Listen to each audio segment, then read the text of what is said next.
Hey there, Adam. It's the middle of the day on Friday, and I'm at a very uncomfortable place, but a good place because in some ways I can tell that what I'm experiencing in my body, this heat, this vibration, this massive discomfort, this massive overstimulation, is kind of what I've been avoiding maybe my whole life.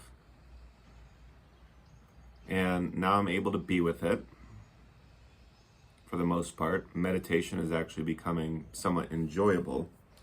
And actually the more I can do less and just be with the sensations, typically the better it is for me. When I distract myself, when I try to do things that require mental effort, especially more than physical, it can get really frustrating. So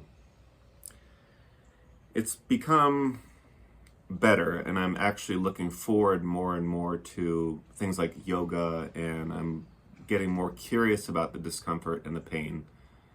And I think there's a growing knowingness as well that I'm going to be okay, that I'm going to succeed. Not only am I going to heal, not only is this energy in me that's very uncomfortable going to be processed, but I'm also going to be living a fantastic life as well. That a lot of the things I've wanted for a very long time, even since I was very young, a small child, basically being a rock star, that's all going to happen. And I don't got to worry about it too much. But right now, the call is to continue this process of surrender. And it definitely is surrender.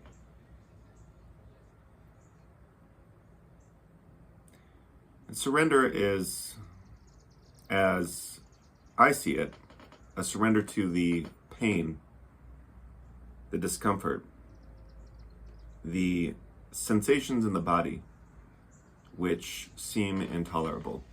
I actually got this book out earlier called Joy, and if you can see the very top of it, it says the surrender to life, the surrender to the body and to life. I'm reading it backwards. But you don't need to read this book because it says it all right there.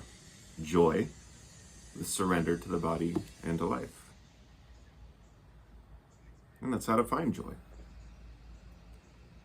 Remember, Adyashanti said the one thing he'd recommend more than anything is to avoid nothing. So if we can be with whatever is, including the intolerable sensations, the ones that say, get the fuck out of here. You got to do something. You got to busy yourself right now. You're in danger. You did something wrong. And the ego's really good at coming up with a list, both recent and deep in the past, of things that we did that were bad or wrong, reasons that we should be suffering. It's really good at it. So to a certain extent, it's good to cover the bases. So if the ego pulls that shit, say, no, I slept pretty well the last few nights. No, I ate pretty well. No, I didn't flip anybody off in the car.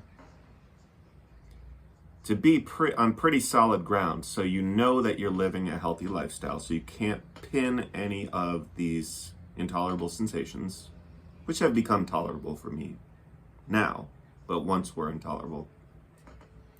And you can't fall for those little things anymore. You realize that you've been running from these your entire life. And that's what the ego's job has been, is to get you not to be trapped, cornered, such that you have to experience these. Whereas the self, the soul, spirit, God,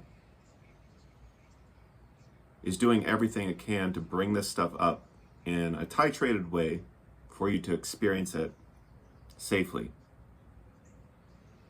And the more you can do that, the less reason you would have to create circumstances in your life on the outside that would be terrible, since you're willing to feel whatever comes up anyhow. So you could experience anger over a very small thing, for example, which you define as small. This is another thing that the ego can trick you into thinking, is that it's a small thing that you're getting angry about. Well, who cares about the thing? The thing is just triggering what's already inside you. So why would you want a big, awful thing to happen if it could be a small thing and trigger the same amount of anger? Of course, pick the small thing. But you got to quit judging it. You got to quit judging the situation. And more importantly, you got to quit judging your reaction. This came up. This came up in me. Good, it's there. So I've got a list here on the table of things to do today, and I've checked off a bunch of them, but I'm going at it pretty gently here.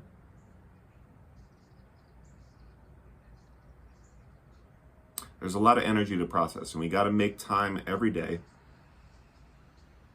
that we can come into as restful a place as possible to experience